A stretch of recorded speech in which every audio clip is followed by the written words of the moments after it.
Dieu vous bénisse, mes frères et sœurs. Nous sommes ensemble dans la présence de Dieu ce matin.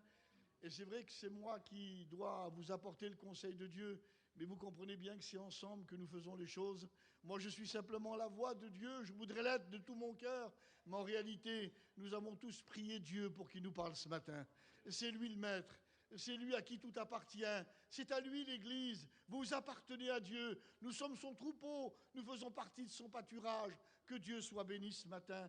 Et je pensais, quand la convention, disons, a commencé, je parle sous le chapiteau, elle a déjà commencé sous les petits chapiteaux, que Dieu soit béni pour ceux qui sont allés aux réunions, pour ceux qui sont allés aux prières, dans les différents endroits, parce que dans ces endroits-là, il y a une préparation pour ce qui se passe ici. Nous savons toutes choses, nous avons appris de Dieu. Jésus lui-même, quand il est venu sur la terre, Dieu avait envoyé Jean-Baptiste pour préparer le chemin. Il y a besoin des préparations.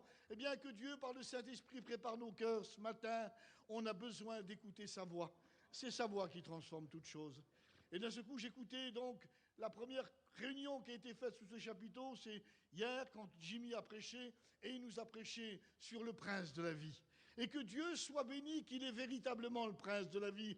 Seigneur Jésus, la Bible déclare que les cieux des cieux ne peuvent pas le contenir. Et pourtant, il a visité notre peuple. Il est venu frapper à la première des petites caravanes, à seule fin qu'aujourd'hui, eh bien, que Dieu soit béni, qu'il est descendu de son ciel et qu'il est venu frapper à cette voiture pour que l'évangile soit annoncé. Et nous sommes le résultat de tout ça. Nous ne voulons pas oublier, comme dit Ésaïe, dans la parole de Dieu, regarde d'où le rocher a été tiré. En voulant dire, regarde d'où tu es venu. Eh bien, nous sommes venus peut-être à droite, à gauche, chacun pour notre part, mais nous avons rencontré Jésus.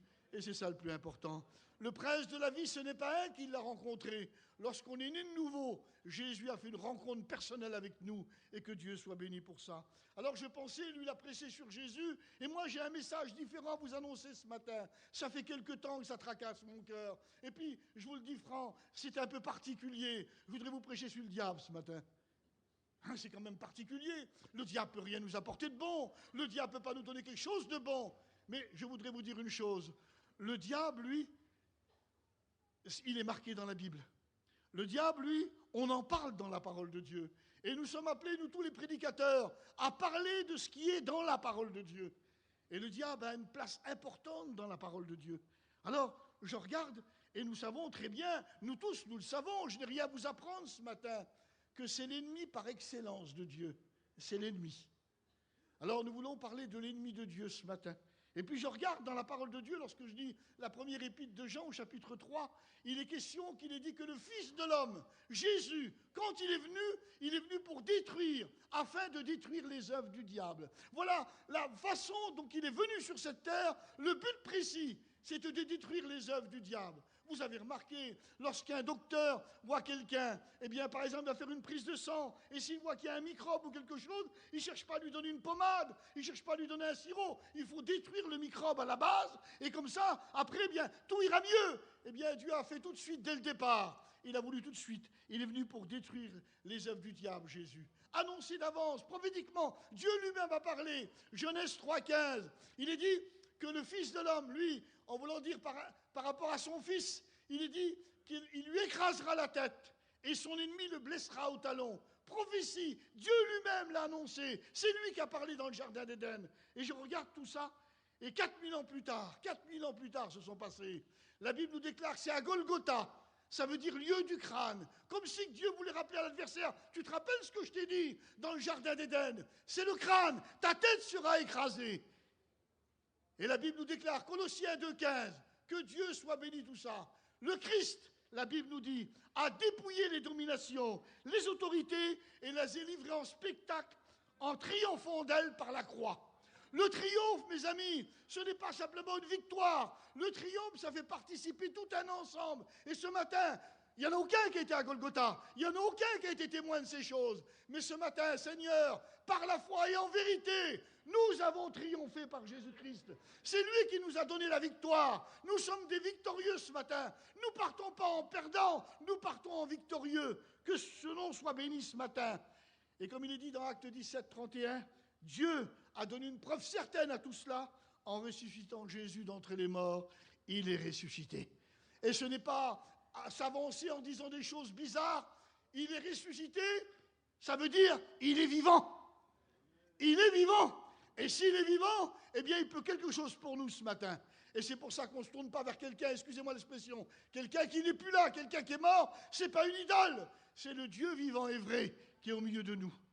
Alors, je regarde et j'espère de comprendre un petit peu, en Éden, le jardin d'Éden, eh bien, la Bible nous déclare que l'homme était dans un endroit merveilleux. C'était un endroit merveilleux. Mais dans le jardin d'Éden, c'était le terrain de Dieu. Eh bien, la Bible nous déclare que l'homme a été vaincu par Satan. La Bible nous déclare que l'homme a été vaincu par Satan. Quel a été son problème pour qu'il n'ait pas la victoire? Simplement, le diable a réussi à lui faire douter de la parole de Dieu. En voulant dire tout simplement, l'homme n'a pas retenu la parole de Dieu. L'homme a douté de ce que Dieu a dit. Il l'a vaincu. Je regarde, Jésus est venu, lui. Et quand il est venu, tout de suite, il a été placé face à face avec le diable. Ce n'est pas le diable qui l'a cherché. La Bible déclare que c'est le Saint-Esprit dans Luc 4. Il est dit qu'il a été conduit dans le désert pour être tenté par le diable. Et là, c'est différent. Jésus a repris la victoire. Ce que l'homme avait, si vous aimez, manqué son but, Jésus a voulu rétablir la parole de Dieu. Et lorsqu'il a pris la victoire contre Satan, il ne l'a pas pris par sa puissance. Il n'a pas pris par, si vous aimez mieux, sa grandeur, en voulant dire de créateur contre la créature. Non, il l'a repris par la parole à 3 reprises. Il a dit simplement ces mots, il est écrit. Et d'après ce que je comprends, la victoire de Jésus, je vois que le diable est désarmé devant la parole de Dieu. Que Dieu nous fasse comprendre cela, mes frères et sœurs, ce matin. Le diable est désarmé devant la parole de Dieu. Oh, je vous explique simplement une petite pensée qui me vient. Moi, de mon temps, il y avait des films de cow-boys. Ah, il y a certains qui avaient des pistolets terribles. Et puis celui qui était le meilleur, il n'avait pas un pistolet terrible. L'autre, il avait les pistolets, mais il ne savait pas bien s'en servir. L'autre savait s'en servir, et à chaque fois, il faisait mouche. Je voudrais vous dire une chose ce matin. Nous devons, Seigneur, c'est trop important, savoir se servir de la parole de Dieu. On n'a pas le droit de faire ce qu'on veut avec la parole de Dieu. C'est la parole de Dieu. Et ce matin, avec mes frères prédicateurs, nous voulons dire comme Paul a dit, j'ai été établi pour la défense de l'Évangile. Nous ne sommes pas venus présenter notre nom, on n'est pas venus présenter notre chapiteau, notre groupe, c'est le meilleur. Non, on est des défenseurs de la parole de Dieu. C'est notre message. Et nous sommes établis pour ça. Un prédicateur n'a pas le droit de faire ce qu'il veut.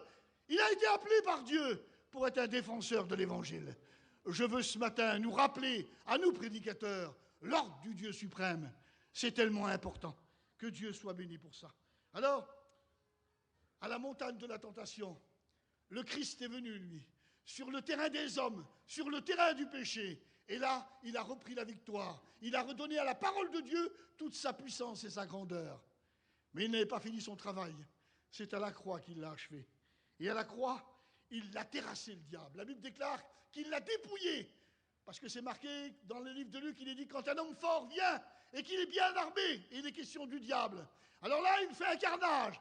Mais si un plus fort que lui vient, et Jésus est venu en tant que plus fort que lui. Mais il n'est pas venu en plus fort que lui, si vous aimez mieux, par des miracles. Il n'est pas venu en plus fort que lui par des choses extraordinaires. Il est venu comme un simple homme, dit la Bible. Que Dieu soit béni. Notre victoire n'a pas été faite magiquement. Elle a été faite par quelqu'un qui nous aimait ardemment et qui nous le prouve encore et nous le rappelle ce matin.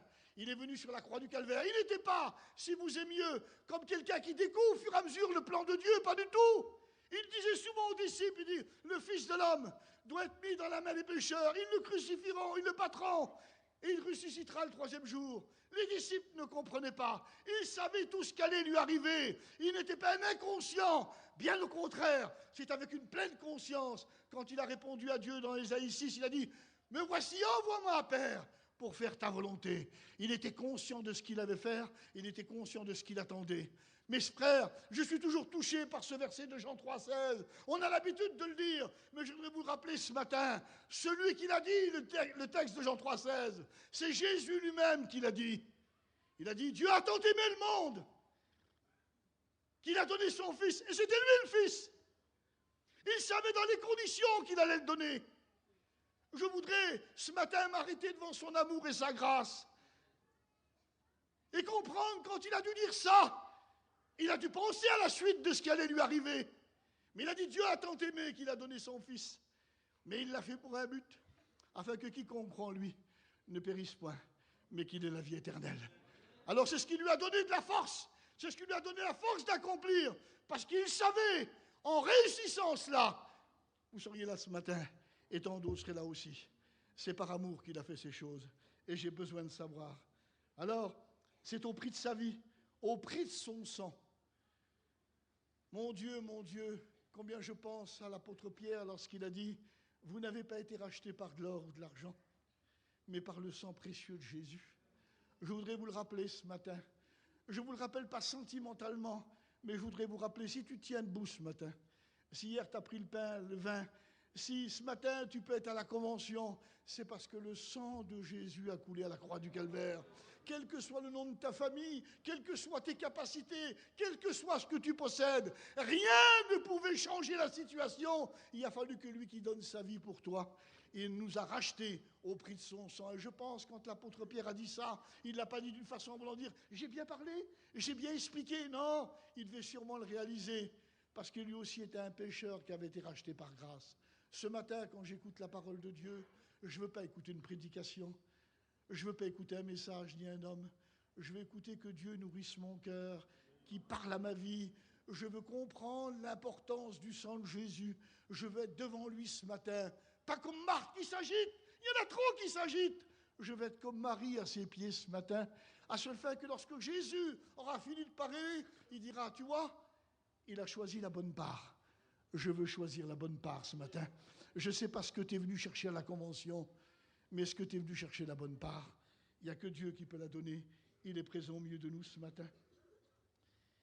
Mais je regarde dans la parole de Dieu. Excusez-moi, j'étais un petit peu trop vite dans mes feuilles, voilà.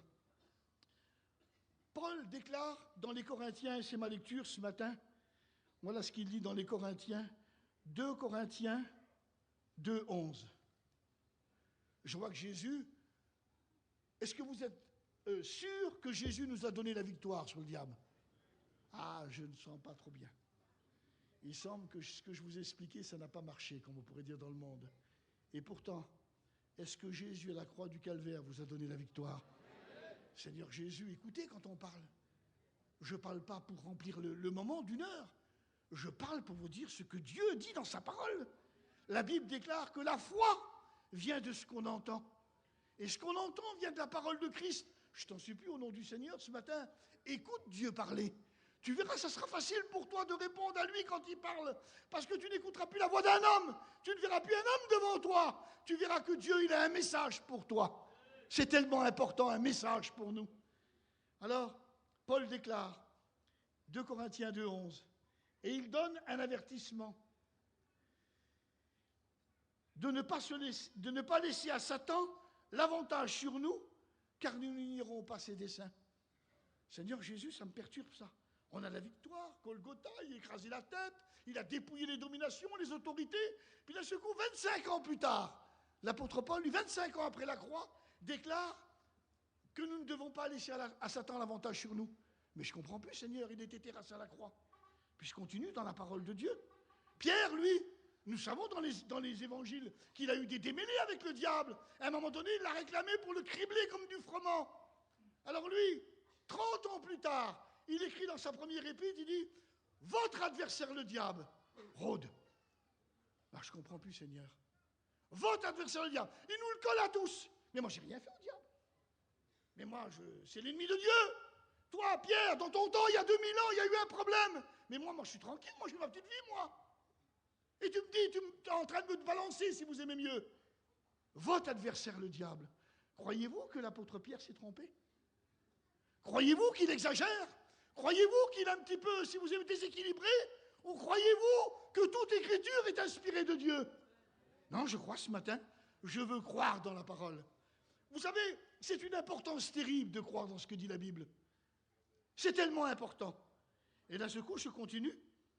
Et lorsque j'écoute l'apôtre Jean dans l'Apocalypse, commenter, lui, la grande tribulation, il est en train de commenter la tribulation, lui, à cause que Dieu lui a montré d'avance les choses qui allaient arriver. C'est ce qu'on appelle la prophétie. Dieu est celui qui annonce d'avance les choses. Et l'apôtre Jean, lui, qui a 2000 ans en arrière, annonce ce qui va se passer. Vous savez ce qu'il dit, lui?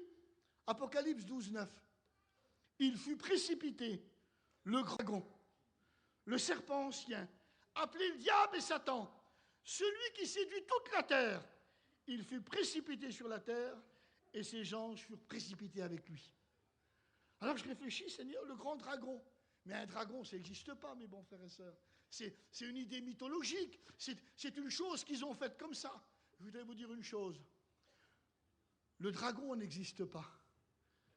C'est quelque chose de mythologique. Mais le diable existe. Et c'est vraiment un grand dragon. Et l'apôtre Jean dit, le serpent ancien, comment? Oui, en voulant dire, c'est le serpent du livre de la Genèse, au commencement, qui était dans le jardin d'Éden. C'est de lui que je parle. Appelé le diable, ça veut dire le calomniateur. Appelé Satan, ça veut dire l'adversaire. Il fut précipité sur la terre et ses anges furent précipités avec lui. Puis je pensais, Seigneur, ça sera pendant la grande tribulation, ça. Et la Bible ajoute même d'un peu plus loin, d'un verset plus loin, il dit, le diable sait qu'il n'en a plus pour longtemps. Il a animé d'une grande colère contre la terre. Alors je voudrais dire une chose ce matin. Il y a peut-être dans nos amis qui sont là ce matin et puis qui disent, on a le temps. Si le Seigneur revient, pendant la grande tribulation, je me convertis. Vous savez, vous avez écouté la météo. Puis d'un seul coup, la météo dit, il y aura quelques précipitations aujourd'hui. Mais là, la météo de la tribulation, le diable avec ses anges sont précipités sur la terre. Quelle précipitation, je m'excuse. Sale temps pour la tribulation. Je te conseille une chose ce matin. Réfléchis dans ton cœur. Calcule bien. Tu sais calculer pour acheter un camping, un camion, une auto. Calcule bien. Tu calcules pas pour de la tôle, là. Tu calcules pour ton âme, pour toi. Calcule bien, c'est important. Il faut savoir saisir le moment qui passe. Eh bien, ce moment encore, parce que la Bible me l'autorise, comme le disait Jimmy hier, aujourd'hui, c'est le jour de la grâce. Accepte Jésus. Que Dieu soit béni. Alors je continue, puis je regarde. Et c'est seulement Apocalypse 20, juste avant le grand trône blanc, c'est marqué qu'il écrit « Le diable qui les séduisait fut jeté dans l'étang de feu et de soufre ». C'est seulement à la fin, après le millénium, juste avant le grand trône blanc, le jugement dernier, c'est là que son compte est réglé. Alors je regarde dans la parole de Dieu et je dis quand même, est-ce qu'on doit faire attention, mes frères et sœurs, ce matin? Est-ce qu'on doit faire attention? Alors au temps du Moyen-Âge, dans les siècles derniers, vous savez, du temps des rois, du Moyen-Âge, eh bien l'Église catholique a essayé de lui donner une apparence pour pouvoir provoquer un peu de peur aux chrétiens, à ce fait qu'ils obéissent par peur, mais qu'ils obéissent plus par Dieu, par amour. Je ne voudrais pas que vous obéissiez par peur ce matin. On doit obéir parce qu'on l'aime. Si on n'a pas compris la croix, on ne peut pas le servir, mes frères et sœurs. On a besoin de comprendre la croix, il s'est donné pour moi. Je l'aime parce qu'il m'a aimé le premier. Je l'aime pas parce que j'ai peur, il va me punir. Non, je l'aime parce qu'il m'aime. Que Dieu soit béni. Aimez-le, il est digne d'amour. Il est digne d'amour. Que Dieu soit béni. Alors au temps du Moyen-Âge, l'Église catholique a voulu faire un peu peur aux chrétiens. Et ils lui ont donné une apparence au diable. Ils lui ont donné en image moitié corps d'homme, moitié corps d'animal. Un peu velu comme ça. Ils lui ont mis des cornes. Ils lui ont mis ses pieds fourchus. Ils lui ont fait un visage, si vous aimez, fourbe, traître, fatigué par le péché, méchant. Alors les chrétiens de l'époque, ils avaient peur de ça. Je ne voulais pas que vous ayez peur de ça. Parce que ça, c'est l'image de la religion à donner au diable. Mais je voudrais garder ce matin l'image que la Bible donne au diable. Parce que ça, c'est la vraie image. Je ne veux pas une fausse image. Est-ce que vous comprenez bien? Lorsque vous avez un faux billet, même qu'il est marqué comme le vrai, sitôt qu'il est contrôlé, il ne vaut même plus un centime. Peut-être même on vous le prend. Alors je ne veux pas une fausse image, je veux la vraie image. Et je veux comprendre mon adversaire. Je me souviens quand je fais le cours, le plus grand combat de l'univers aux étudiants, je leur explique que les grands boxeurs, je l'ai su, les grands boxeurs, quand ils doivent combattre contre un autre, ils ont tous des vidéos de l'autre boxeur. Et ils voient sa façon de boxer, sa façon de faire, ils voient tous ses coups, ils l'étudient. Qu'à seule fin, quand ils sont en face devant lui, c'est plus quelqu'un d'étranger, c'est quelqu'un qui s'attend à certaines façons dont il va faire. Je voudrais dire une chose, à un moment donné, quand David, il est allé sur le champ de bataille, et qu'il y avait Goliath qui était devant lui, c'est une puissance. Il a dit, tu viens contre moi, avec l'épée, le javelot et la lance. Il avait tout de suite eu le coup d'œil. Il avait eu le coup d'œil sur son ennemi. Quel danger quand un chrétien n'a pas le coup d'œil sur son ennemi. Qui ne sait pas comment il peut l'avoir? C'est un danger. David est un exemple pour nous. nous devons connaître notre ennemi. Il n'y a pas plus dangereux que quelqu'un. Je connaissais un garçon en Alsace, moi. Il coupait tout le monde. Il n'avait aucune cicatrice, lui. Mais les autres, qu'est-ce qu'ils avaient? Quand il rentrait dans une maison, il ne se mettait jamais au milieu de la pièce. Il se mettait toujours contre un mur, parce qu'il se méfiait. Je voudrais vous dire une chose ce matin. Soyons pas une proie pour le diable. Méfions-nous. C'est un adversaire qui n'a aucun cœur, aucune pitié. Il rôde, mais il cherche qui va le dévorer, dit l'apôtre Pierre. Je voudrais vous avertir ce matin. Alors, je regarde, et puis j'essaye de comprendre. Pour comprendre, mettons, comment était le diable, alors j'ai un verset dans la Bible qui m'intéresse. Puis là, ce coup, c'est marqué dans le livre de Job. Interroge les bêtes, elles t'instruiront. Ah, là, je ne trouve pas mon compte avec ça. Interroge les bêtes. Je ne vais pas me mettre devant la cage d'un chien, ni dans la cage d'un oiseau, et puis lui poser des questions. Non, ça ne marche pas, ça. Puis là, ce coup, j'ai trouvé un verset dans la Bible. Ah, quelle différence, Seigneur Jésus. Genèse 32, 7. Mes frères, interroge ton Père, il te l'apprendra. Je voudrais interroger Dieu ce matin. Vous savez que des fois, j'ai peut-être des idées spéciales quand je prêche, mais je reste quand même dans les Écritures. Je vais faire comme si j'interrogeais Dieu. Dieu Tout-Puissant, Seigneur Jésus, tu sais qu'on a besoin de comprendre. Seigneur Jésus, qui ne va pas le dire à Dieu ce matin? Seigneur, tu as besoin de nous éclairer. Tu es la lumière. La Bible déclare dans le psaume, par ta lumière, nous voyons la lumière. En voulant dire par là, il faut toujours ton secours. Il faut toujours que tu sois là.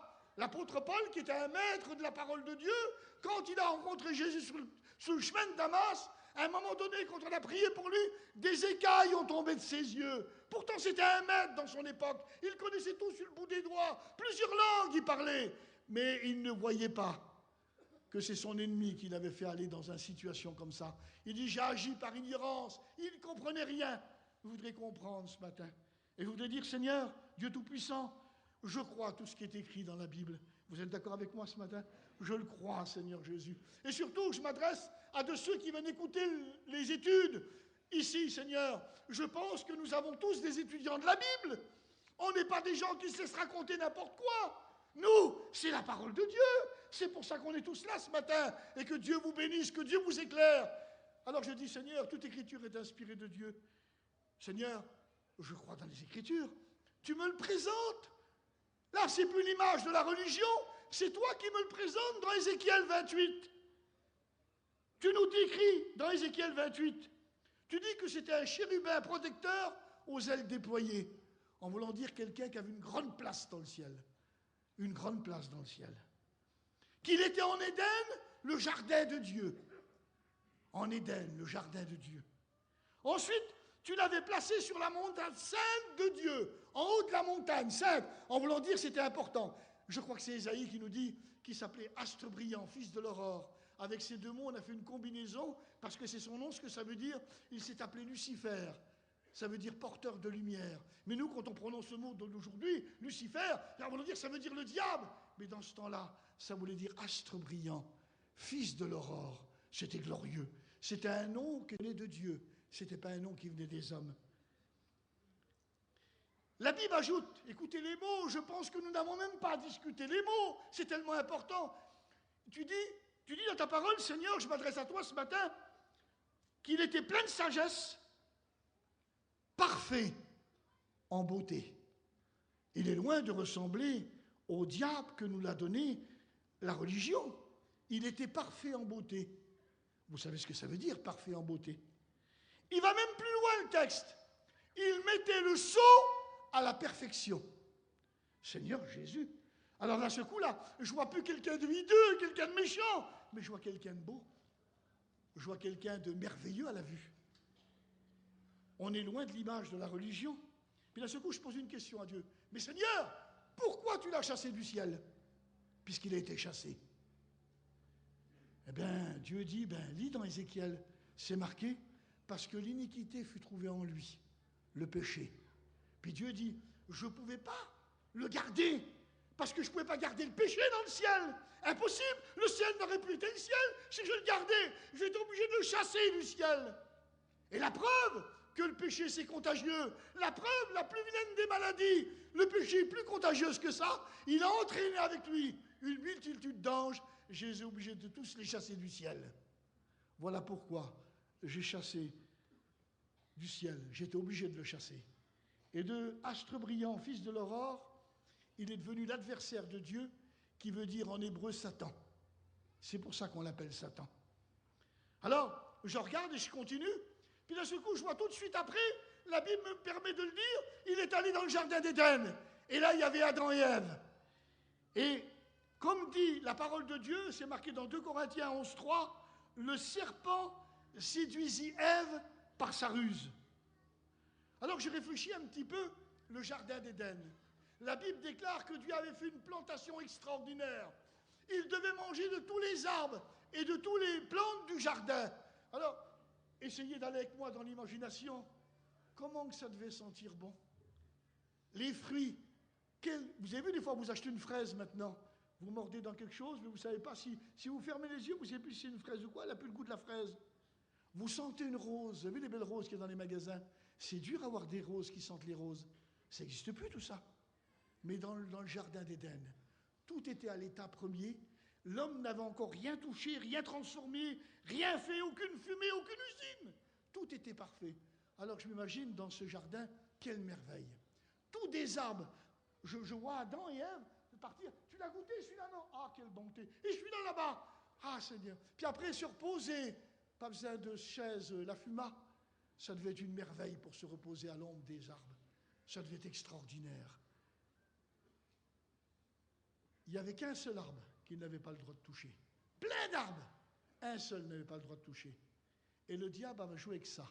Mais il s'est présenté, si vous aimez mieux, et c'est le but de ma prédication ce matin, il ne s'est pas présenté comme le personnage hideux que nous l'a présenté la religion, il s'est présenté comme un séducteur. Le diable, c'est un séducteur. Un séducteur, qu'est-ce que c'est?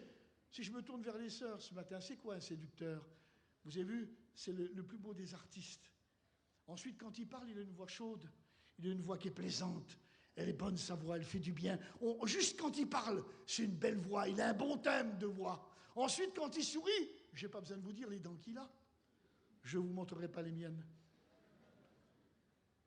Et quand il parle, Seigneur, il a une chose particulière, c'est qu'en 2 secondes il lui faut, pour qu'on se sente bien avec lui. C'est un séducteur. Alors il l'a appelé, puis d'un seul coup, quand il est rentré dans le jardin, il y avait Ève qui trouvait Adam, qui faisait peut-être autre chose, était ensommeillé, tout ça. Puis d'un seul coup, il est arrivé vers elle, c'est ma façon de le dire. Il est arrivé vers elle, et puis il a parlé avec Ève. Et puis il lui a dit, Dieu a-t-il réellement dit?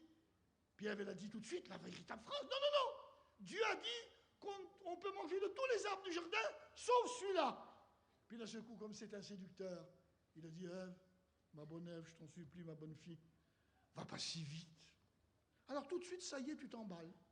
Tout de suite, ça y est, ça marche pour toi. Une seconde. Tiens, tu me laisses une petite seconde. Laisse-moi une petite seconde. Il a dû la prendre par le cou comme ça. Il dit, viens voir. Regarde l'arbre là. Il est plus vilain que celui-là. Ah non, c'est des arbres fruitiers. Regarde ces fruits. Ils sentent plus mauvais que les autres. Ah non. Et tu crois que c'est du poison? Il va dire, mais non, on va pas si vite. Tu sais pourquoi que Dieu il a dit ça? Il dit, parce que le jour que tu en manges, tes yeux vont s'ouvrir. Tu seras comme Dieu. Et ça, c'est le rêve de Satan, c'était son rêve. Il voulait être comme Dieu, au-dessus de Dieu. Il a voulu calquer son image dans l'humanité des hommes. Et je voudrais vous dire une chose ce matin, et je le dis à tous qui êtes là ce matin. Si vous saviez les questions qu'on nous pose, des questions, des fois on dit, mais qui c'est qu'il était allé chercher? C'est jamais une question pour dire, mon frère, explique-moi comment je peux aimer plus Dieu. Explique-moi comment je puisse être un homme de prière. Explique-moi comment je puisse être un homme plus pur. Explique-moi comment je puisse être un homme plus, si tu es mieux, consacré. C'est toujours des questions qui servent à rien. Un petit verset qu'ils ont trouvé, le monde est avide de connaissances. C'est à cause du péché que ça se fait ça. Avide de connaissances. Parler avec quelqu'un, il connaît 3 choses, directement il les déballe tout de suite. Puis il regarde comme ça en voulant dire, tu vois, hein, je connais la chose. Sortez-le de ces 3 connaissances. Ils ne connaissent rien. Qu'est-ce qu'on connaît, mes frères et sœurs? Dites-moi, qui c'est qui connaît quelque chose ici ce matin? S'il ne l'a pas vu à la télévision, ou il ne lui a pas dit, ou il ne l'a pas lu sur un livre, qu'est-ce que vous connaissez? On ne Si on connaît quelque chose, c'est parce qu'on l'a lu, c'est parce qu'on l'a entendu, ou on nous l'a dit, mais on ne connaît rien. On a tous été à l'école un petit peu vite, on a été très vite. On était à l'école pour les papiers, vous le savez très bien. Il y en a certains qui ont appris à lire simplement en venant à l'école biblique. Alors quand ils vous expliquent quelque chose sur la science, comprenez bien que ce n'est pas des scientifiques, ils l'ont entendu, ils ont vu que ça collait avec les Écritures, et ils vous le disent. Mais sortez-les de lorsqu'ils ont dit, ils sont comme moi, ils ne connaissent rien. Le diable sait que l'homme est avide de connaissances, ça l'intéresse. Il semblerait que la connaissance donne un degré de supériorité, et le diable savait ça. Alors, je regarde l'effet de la séduction. Ève, quand elle a regardé l'arbre, elle a vu la chose autrement. Il était beau à voir. Elle a pensé autrement. Il était bon. Et elle a agi autrement, et elle a goûté. Mais ce qui est le plus important, elle a vu, elle a agi, et elle a pensé autrement. Voilà ce que le diable voudrait faire. Nous avons la Bible, mes frères et sœurs, ce matin. Ne pensons pas autrement. Ne voyons pas autrement. Quand on voit autrement, on fait une division. Et respectons ce qu'il y a à manger dans la parole de Dieu. Ta parole, c'est une nourriture. Je veux ta parole à manger, mais pas la désobéissance. Alors je regarde tout ça, mais ce qui est le plus important à savoir, Ève a été séduite, puisque la Bible déclare, ce n'est pas Adam qui a été séduit, c'est Ève. Et quand quelqu'un est séduit, voilà le problème, c'est qu'il ne se rend pas compte qu'il est séduit. Vous avez compris ça ce matin? Je vais plus loin. Quand quelqu'un est séduit, il ne se rend pas compte. Pourquoi? Parce qu'elle a dit à son homme, viens, Adam, viens, goûte-le toi aussi. Elle aurait pu dire, non, j'ai désobéi à Dieu, je ne vais plus le faire, non. Tout de suite, elle en a donné à son homme. Quand quelqu'un est séduit, le Dieu de ce siècle, dit la Bible dans les Corinthiens, leur a aveuglé l'intelligence. C'est son rôle. Alors, je voudrais vous dire ce matin, il s'appelle Satan, bien sûr, l'adversaire. Il s'appelle le diable, ça veut dire calomniateur. Il s'appelle le rusé, le malin, le tentateur. En vérité, ce matin, il remplit toujours ses fonctions. Lui, il n'y a pas de chômage de son côté. Avec ses démons, croyez-moi que c'est des vaillants. Vous avez vu, les fois on voit des missions, puis les frères disent « Ah, ils sont vaillants, les garçons, ils ont mis l'eau, ils ont mis le courant, vous êtes des vaillants !» Mais du côté du diable, c'est beaucoup plus fort que vous. Ils ne relâchent pas. Ça fait pas, ils n'ont pas travaillé qu'une saison, eux. Ils n'ont pas travaillé qu'un été sous un petit style d'ambiance. Ça fait des siècles et des siècles qu'ils travaillent. Alors, de nos jours encore, et plus encore, à la fin des temps, parce que c'est marqué dans la Bible, c'est un séducteur. Je voudrais vous le présenter ce matin. L'autre fois, je l'avais présenté aux jeunes, puis j'avais pris une photo d'un genre de top modèle, un bel homme comme ça. Eh bien, c'est un genre de top modèle que je vous présente ce matin. Et il sait parler. Il connaît les vins. Il connaît la classe. Il connaît tout. Il n'y a pas une chose qu'il ne connaît pas. C'est quelqu'un véritablement extraordinaire. Mais il s'appelle le séducteur. Et voilà la raison pour laquelle le Christ, dans Matthieu 24, dans Marc 13, dans Luc 21, quand les disciples m'ont dit « Mais Seigneur, quand est-ce que tu vas revenir? À quel signe? Ton retour ?» et ainsi de suite. Jésus leur a répondu juste par un mot. Que personne ne vous séduise. Je voudrais vous le rappeler ce matin. À nous qui sommes l'Église du temps de la fin, il a dit le Seigneur que personne ne vous séduise. Alors, je regarde dans la parole de Dieu, j'ai pu interroger Dieu. Mais la Bible me conseille, il est dit, interroge ceux des générations passées, dit la Bible, dans Job 8, verset 8. Interroge ceux des générations passées. Puis d'un seul coup, je vois Abraham. Puis d'un seul coup, je dis, Abraham, que peux-tu nous dire sur le diable, sur Satan? Qu'est-ce que tu peux nous dire, Abraham? Eh bien, à un moment donné, il dit, Abraham, moi, j'ai été délivré, mon neveu, du grand roi, Coderlaomer, un nom un peu compliqué. J'ai été le délivré. Et quand je l'ai délivré, il y a tout de suite le roi de Sodome qui est venu là. Et le roi de Sodome, lui, c'est lui qui avait tout, si vous aimez mieux, ramassé tout. Puis il m'a dit à moi, Abraham, il m'a dit, voilà, il dit, prends les trésors, prends l'or, prends tout, donne-moi les hommes. Et il dit, j'ai vu là que c'était l'ennemi qui parlait ainsi. Il me proposait l'or, il proposait tout. Le diable, mes amis, ça ne l'intéresse pas l'or. C'est les hommes qui l'intéressent. Je ne sais pas si vous la prendrez bien, l'image là, mais le diable, lui, l'or ne l'intéresse pas, c'est les hommes. Écoutez bien ce que je vais vous dire et gardez bien l'équilibre. Ça ne le dérange pas au diable à donner plein d'or à quelqu'un. Si avec ce plein qu'il lui donne, il s'éloigne de Dieu, ce n'est pas un problème pour lui. Il s'en fout de l'or. Il sait très bien qu'un homme ne peut pas l'emporter, l'or. Il sait très bien que le jour qu'il meurt, il faut qu'il laisse tout sur la terre. Il sait que c'est quelque chose de passager, mais il semblerait que l'homme ne l'a pas compris. Il semblerait que l'homme ne l'a pas compris. Et pourtant, Jésus l'a dit, ne travaillez pas pour les choses qui périssent, travaillez pour ceux qui sont éternels. Jésus l'a dit, il ne nous a pas trompés là-dessus. Il dit, ne vous faites pas les trésors ici-bas, faites-vous-en dans le ciel. Dans le ciel, aucun voleur. Je voudrais vous dire une chose ce matin. Et puis un autre, il ne va pas y donner, il va y serrer la ceinture à celui-là. Parce qu'il sait, quand il aura du mal à y arriver, il va maudire Dieu. Mais le diable, lui, c'est ce qu'il fait avec l'or. Alors ce coup, Abraham y répond. Il dit non, il dit, je veux rien. Et Abraham va dire deux mots qui m'ont plu. Je veux même pas un lacet ni un fil. Deux choses qu'il lie. Avec les lacets, on lie nos souliers, et avec un fil, on lie nos vêtements. Deux choses qu'il lie. Mais ce coup, je dis, Abraham, c'est pas possible. Mais comment tu as fait pour avoir une si belle réponse que ça? Comment que ça se fait que devant l'ennemi, tu as pu parler aussi clairement que ça? Ben, je vais t'expliquer, c'est tout simple. Juste avant, j'étais à la rencontre de Melchisédek. Et c'était le représentant de Dieu, l'envoyé de Dieu. Tout chrétien qui a contact avec l'envoyé de Dieu, ses yeux s'ouvrent, il comprend le plan de l'ennemi. Il n'y a pas de solution autrement que cela. Il n'y a pas besoin d'être le plus grand dans la mission. Tu peux être le plus petit aux yeux des hommes dans la mission. Mais si tu as un contact avec l'envoyé de Dieu, le malin ne te touchera pas. Que Dieu soit béni pour ça. Et je continue, je regarde. Et toi, Moïse? Et toi, Moïse, alors, qu'est-ce que tu peux en dire là-dessus? Eh bien, moi, Moïse, j'ai dit, moi aussi, je l'ai rencontré. Je l'ai rencontré sous l'image d'Amalek. Amalek. À un moment donné, dans la vallée de Réphidim, il est venu nous attaquer. Et là, j'avais Josué. Seigneur, je ne veux pas dire un étudiant, mais c'était comme un étudiant. Un homme rempli de Dieu. Même la Bible ajoute qu'il était rempli de l'Esprit. Un homme fort, puissant, un vainqueur, qui n'avait peur devant rien. Il s'est mis en bas. Je lui ai dit, rassemble des hommes. Il a pris des hommes, il est allé combattre en bas. Mais il dit, je me suis aperçu, Moïse, il dit, on a le droit de combattre, mais si on néglige la prière, on n'y arrive pas. Il a fallu que moi je me mette au-dessus et que je prie le Seigneur. Et quand je priais et que je levais mes bras au ciel, j'avais la victoire.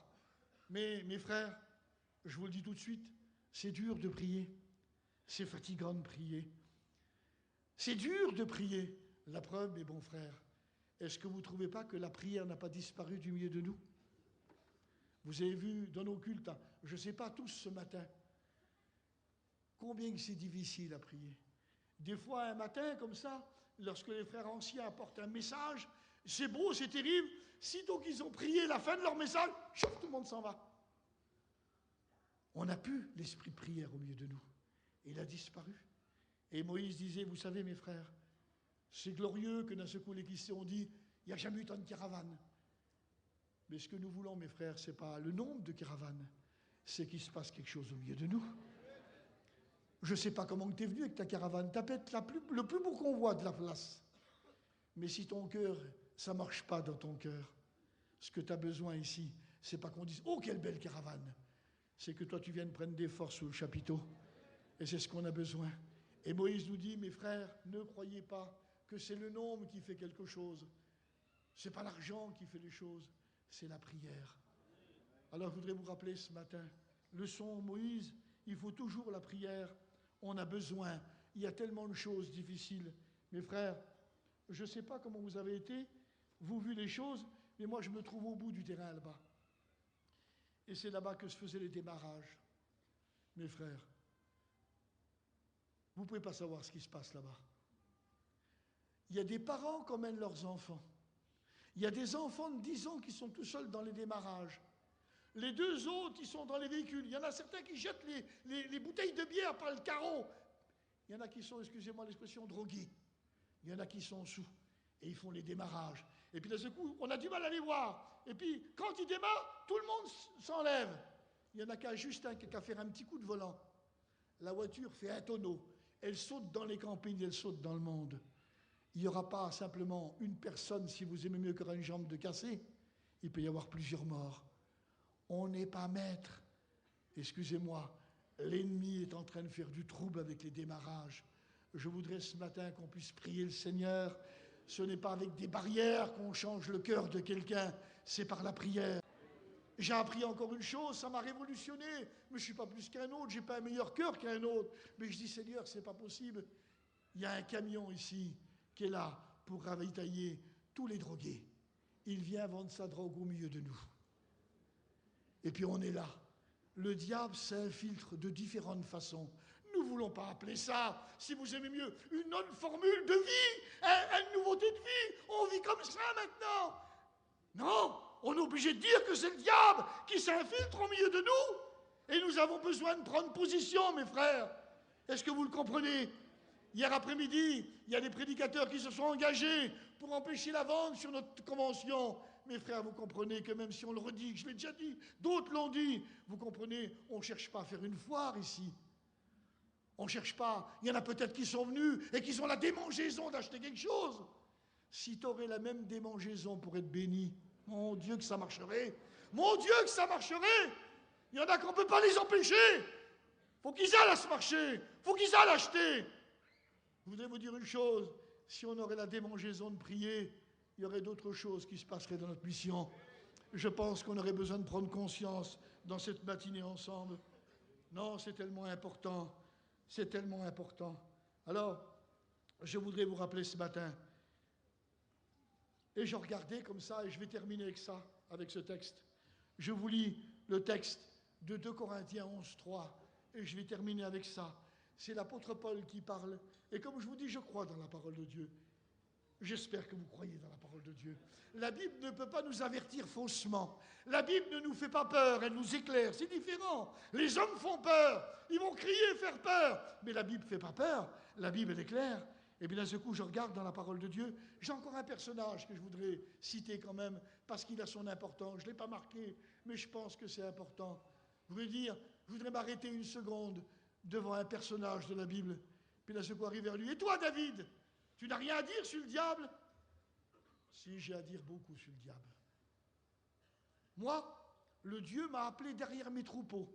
J'étais qu'un petit berger, insignifiant. Quand le grand Samuel est venu dans mon foyer, même mon père m'avait oublié. Mais Dieu avait une mission pour moi. Vous savez, j'ai vu souvent, à cause que Dieu m'a fait faire des expériences, ne croyez pas, je ne suis pas un vantard, mais quand un lion venait sur moi, c'est pas rien un lion. Un lion, eh bien, je lui arrachais les brebis de sa gueule, aucune peur dans moi. Je comprenais que cette assurance, elle venait de Dieu. C'est bon de comprendre quand Dieu nous donne de la force, que c'est bête quand on croit que c'est notre force à nous. L'ours, pareil, un ours, quand il a 4 pattes, c'est pas trop, mais quand il est élevé, c'est plus aucun homme. Aucune peur. J'en étais étonné de la puissance qu'il y avait dans ma vie. Et à un moment donné, j'ai eu une mission par mon père, Ésaïe, c'était mon père. On était plusieurs frères et il m'a mandaté. Il m'a dit, mon fils, va voir tes frères là-bas, sur le champ de bataille, apporte-leur à manger et donne-moi des nouvelles. J'avais obéi à mon père. Je suis parti avec les petites commissions. J'avais laissé mon troupeau à un gardien. Parce que même que c'était aller sur le champ de bataille, ça ne m'avait pas monté à la tête. Je gardais ma responsabilité. Je faisais attention. Faisons bien de ne pas nous laisser monter la tête, mes frères. Faisons bien attention. Et puis à un moment donné, quand je suis arrivé là-bas, d'un seul coup, j'ai regardé, puis d'un seul coup, j'ai entendu un cri. J'ai vu l'armée des Philistins, puis j'ai vu l'armée d'Israël, puis j'ai vu un personnage. Mais c'était un monstre. Il dépassait plus que tout le monde. Il était immense. 3,50 m. Vous vous rendez compte? Puis d'un seul coup, j'ai regardé tout ça. Et en moi, il y a une réaction que je ne pourrais pas vous expliquer ce matin. Je dis, mais qui c'est? Qui c'est qui insulte l'armée du Dieu vivant? J'ai pris la part de Dieu, mais je ne me rendais pas compte. J'ai pris la part de Dieu. Et finalement, je parlais comme ça. À ce moment-là, j'ai compris que mon père de chair m'avait mandaté pour une mission. Mais à ce moment-là, mon père spirituel m'avait mandaté pour une autre mission. Et à ce moment-là, j'ai pu regarder, plus rien autour. On m'a conduit devant le roi. Et le roi Saül, il me dit, mais t'es qu'un enfant, parce que c'est vrai. J'étais comme les autres, mais j'étais fin de figure. J'avais les yeux bleus, un peu les cheveux un peu roux. Alors, lui, quand il a vu ça, j'étais fin. J'avais pas les traits d'un guerrier. Il m'a dit, tu n'es qu'un enfant.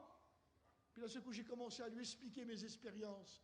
Et quand on explique quelque chose qui est vivant dans nous, ça marque sur les autres. Quand on explique simplement des choses qu'on a entendues, ça ne marche pas. Mais quand vous expliquez votre témoignage, ce qui s'est passé, ce que Dieu a fait, alors là, ça fait un impact dans la vie. Et même un roi a été dire, ben vas-y.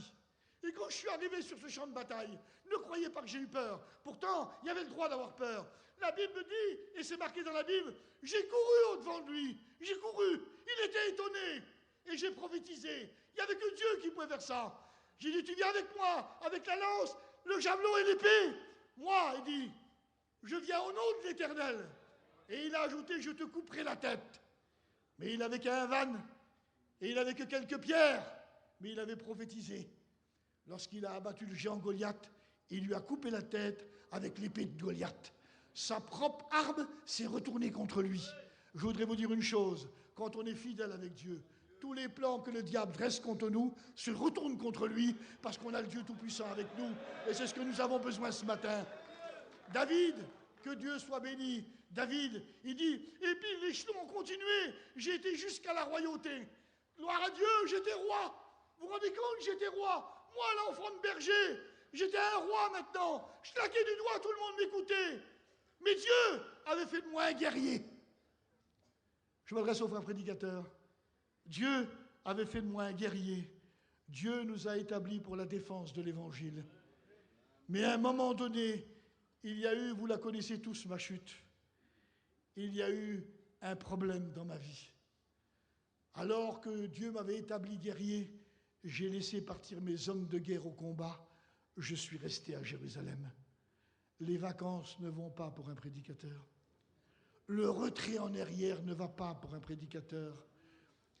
Et imaginez tout ce que vous pouvez, ça ne va pas pour un prédicateur. Et à ce moment-là, il m'arrivait cette grande catastrophe. Mais ce n'est pas une catastrophe qui a été cachée. Le monde entier l'a connue quand on parle de David. Mais le monde entier aussi a reconnu quand Dieu m'a envoyé, et je voudrais le dire à des rétrogrades ce matin, quand il a envoyé un messager pour lui dire, dans le sens que s'il demande pardon à Dieu, il y avait possible de rachat.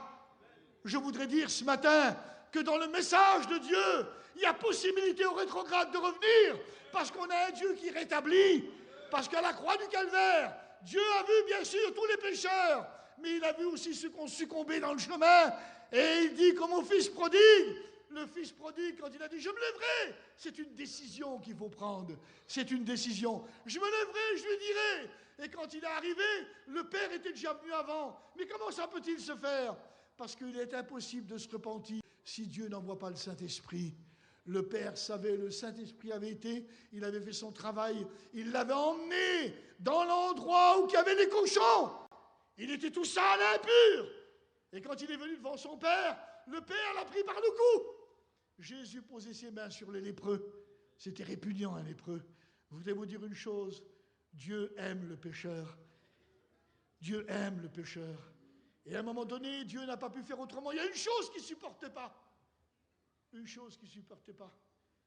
Quand il a vu son fils qu'il a pris dans les bras, puis qu'il a dit « Mon fils que voici était mort, il est revenu à la vie. » Il est possible de revenir à la vie. Est-ce que vous comprenez? Tant qu'on est sur cette terre, il est possible de revenir à la vie. Après, quand on est parti de cette terre, il est impossible de revenir à la vie. Le mot trop tard est tombé. Alors, d'un seul coup, il a pris dans ses bras le Père. Puis il y a une chose qu'il ne supportait pas. C'était son vêtement. Il ne supportait pas le vêtement tout sali, tout souillé. Il lui a dit, changez-lui. Donnez-lui la plus belle robe. Dieu lui a donné la plus belle robe. Plus belle que les autres. Quand on revient à Dieu, Dieu n'a pas le regard des hommes. C'est un regard d'amour, un regard de pardon. Il l'a pardonné. Je voudrais vous le dire ce matin, Dieu pardonne. Alors je termine avec ce texte maintenant. C'est dans 2 Corinthiens, chapitre 11, verset 3. Voilà. Et voilà ce que dit l'apôtre Paul.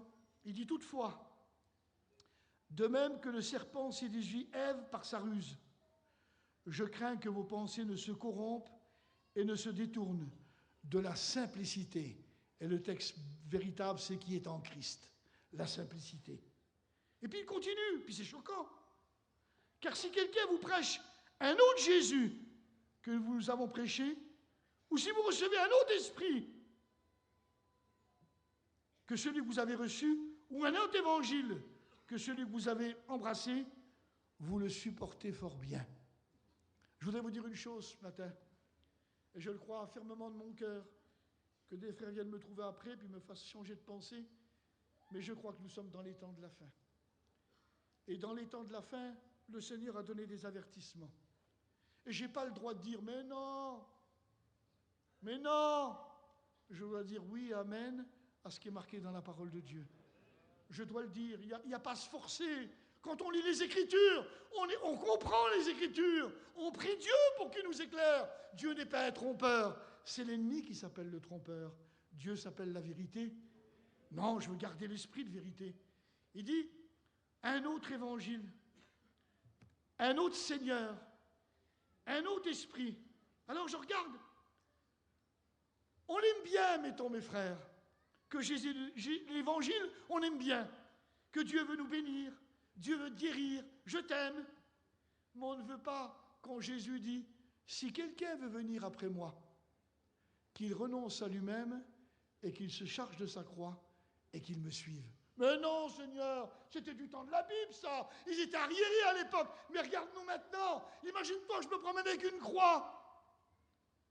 On n'est plus d'accord. On veut un évangile moderne maintenant. On veut un évangile moderne. Je crois qu'il y a une Bible maintenant qui est sortie. Je crois que c'est la S21, si je me trompe, quelqu'un me rapprenne. C'est marqué quand l'apôtre Pierre prêche le jour de la Pentecôte.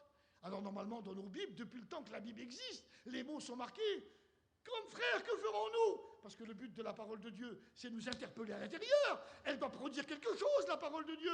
Et je le disais l'autre jour aux gens, quand la parole de Dieu ne fait plus rien dans votre vie, attention, arrêtez-vous, vous êtes en danger. La parole de Dieu est faite pour nous parler. La parole de Dieu est faite pour nous arrêter. La parole de Dieu est faite pour nous interpeller. Hommes, frères, que ferons-nous? On a une décision à prendre. Et la Bible déclare, repentez-vous et convertissez-vous. Le mot repentir y est plus. C'est pas une bonne Bible, ça. On se dit aujourd'hui, prenez pas une Bible comme ça. Le mot repentir n'y est plus. C'est changer de vie, changer de mentalité, changer d'attitude, voilà le mot. Changer d'attitude. Mais les garçons, vous allez comprendre, ça ne va pas dans mon foyer, j'ai un problème. Puis d'un seul coup, vous arrivez, ah bonjour les frères, je vous en fais un petit peu d'eau. En 2 secondes, j'ai changé d'attitude. Vous croyez que c'est ça ce que Dieu veut? Repentance, ça veut dire le regret d'avoir offensé Dieu. C'est différent, mes frères. On est obligé de rester biblique. On n'est pas des gens de théâtre. On ne joue pas un rôle quand on est ici. Il faut être vrai, mes frères. Est-ce que vous le croyez? Il faut être vrai. Alors je ne veux pas un évangile moderne. J'en veux pas. La Bible déclare, si quelqu'un veut être mon disciple, mes frères, ne vous tracassez pas. Tout chrétien qui ne veut pas vivre la rue de renoncement, il y aura des problèmes dans sa vie. Vous savez comment? Ma petite image est tout simple. Le diable se frotte les mains derrière. Voilà un de mes clients. Celui-là, c'est un client, ça. Laisse, je vais m'en occuper. Il envoie quelques démons, il rôde, parce que lui ne veut pas obéir à la voix de Dieu. Et le diable, ce qu'il a été diable, c'est parce qu'il n'a pas obéi à la voix de Dieu. Je veux, moi, Seigneur, faire partie de Dieu. Je veux obéir à sa voix.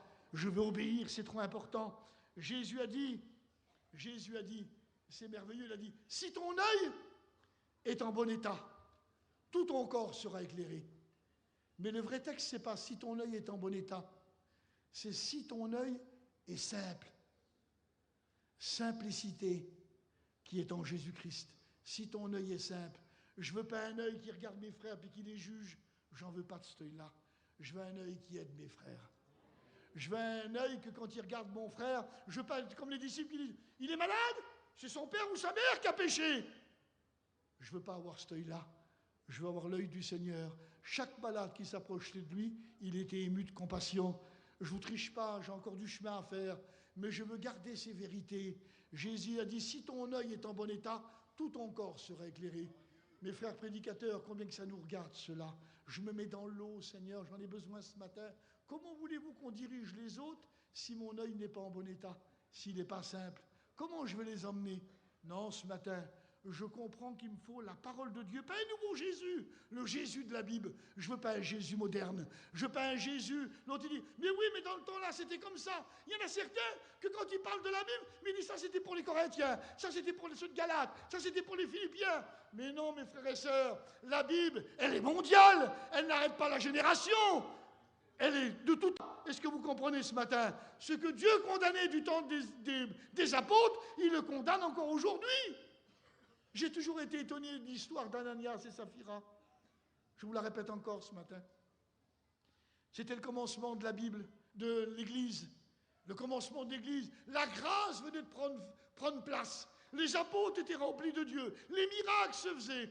Et puis d'un seul coup, les gens touchés par le message de Dieu, eh bien ce qu'ils faisaient, en voulant dire, ils ne pouvaient plus être radins. Ils avaient à cœur les autres. C'est terrible comment c'est. Ils avaient à cœur les autres. Alors il y a un moment donné, il y en a un qui arrivait prendre le prix de son champ, il a mis au pied des apôtres. Et il y avait un petit foyer. Et le petit foyer, sans se rendre compte, ils ont dit, combien tu as vendu ton champ, mon homme? Eh bien, il a dit, mettons 10 millions. Ce ne serait pas mieux qu'on dise 5 millions, puisqu'on garde 5 pour nous? Il ne faut pas être bête quand même, tu sais, tu as vu, la vie est difficile des fois. Puis il faut avoir une petite poire, vous savez, pour la vieillesse, c'est important. Alors ils ont arrivé devant les apôtres, ils disent, voilà, nous te donnons le prix de notre champ, voilà, 5 millions. Puis là, ce coup, l'apôtre Pierre, saisi par l'Esprit de Dieu. On a besoin que l'Esprit de Dieu saisisse dans notre mission. On a besoin d'être éclairé dans notre mission. On a besoin des actions qui viennent du ciel dans notre mission. On n'a pas besoin de la sagesse humaine, on a besoin de celle qui vient du ciel. Il dit, comment as-tu pu mentir au Saint-Esprit? Et à ce moment-là, quand il a fini sa phrase, Ananias est tombé mort. C'était quand même quelque chose d'important. Puis quelques temps plus tard, ils ont emmené son corps, sa femme arrive. Et Pierre lui dit, Saphira, je veux te demander quelque chose.